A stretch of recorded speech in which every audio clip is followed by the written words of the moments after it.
6:28. I'm Mario Ramirez. Thanks for getting up with us on this Saturday morning. And I'm Chuck Gillespie. It's great to see you. We'll take a look at what's going on weather-wise for this Saturday and Sunday. You're off this weekend. Good for you. You've worked really hard. You want to have a nice day to do something and have fun. You going to do something fun later? Maybe I'll check out Taste of Blue Ash. You know, you can get escargot, $3.50.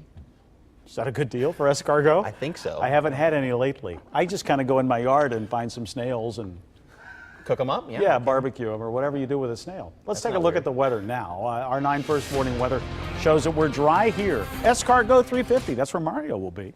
You may want some of that too. They have other stuff too that isn't quite as exotic as escargot. We're dry right throughout the tri-state now. The rain showers that we did see in some locations overnight have long disappeared and have been left with some ground fog. That ground fog mainly along the river sticks around until mid-morning or so. We plan our day out and look at conditions all day long. By noon, cloudy, warm, starting to get hot. By 4 o'clock, yeah, we are hot. Hazy, hot, and humid. Heat indices over 90.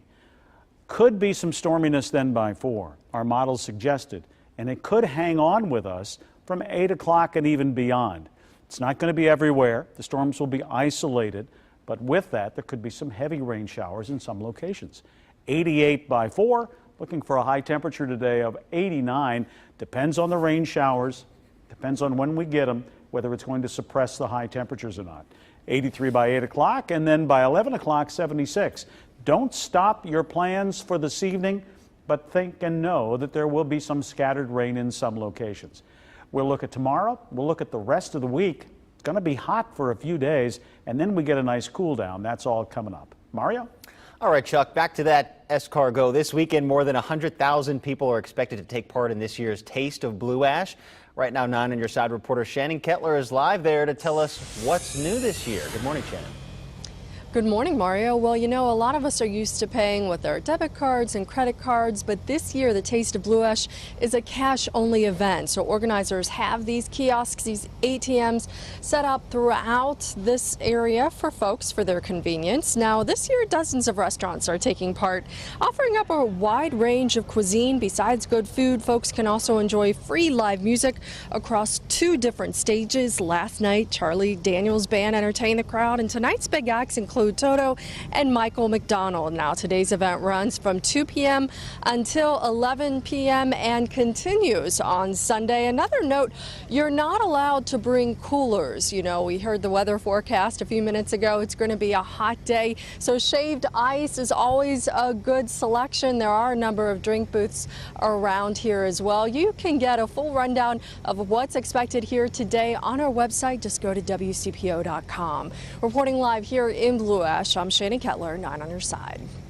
Oh, that looks good. All right, thanks, Shannon. This morning, the oil spill cleanup is finally over after thousands of gallons of diesel fuel spills into the Ohio River earlier this week.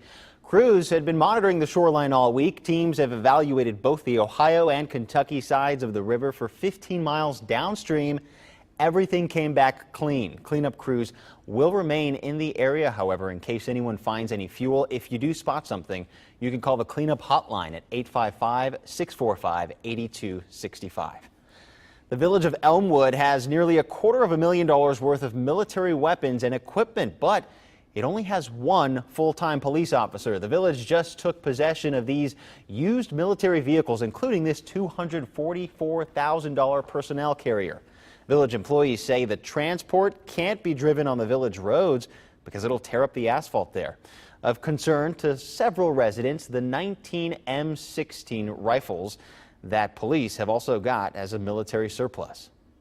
As far as the guns, I would burn them, I'd crush them up. They're no good. What good are they in Elmwood? You know, it's not a high crime area.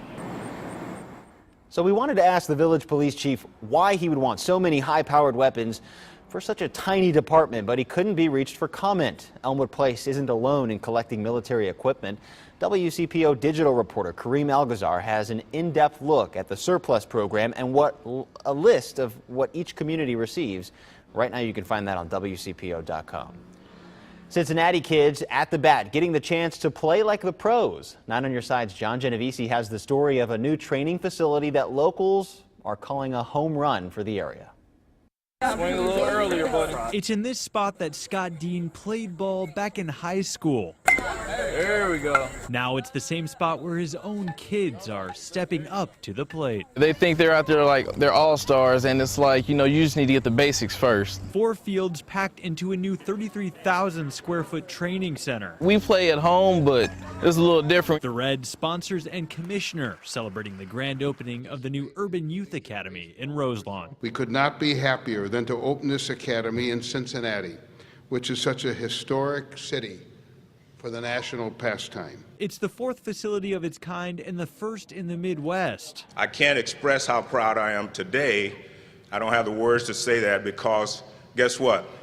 This one is in my town. A town with a place that Scott says will give this community what it gave him years ago. Beautiful fields, amazing facilities all around. I think the kids and youth in the area will get a lot of good use out of it. John Genovese, 9 on your side. And tonight you can help local vets take a trip of a lifetime. It's a concert to benefit the Tri-State Honor Flight. The concert starts at 6 at the Home of the Brave Park on Lebanon Road in Sims Township. It's free to get in. All proceeds go to the Tri-State Honor Flight. The organization takes local vets to D.C.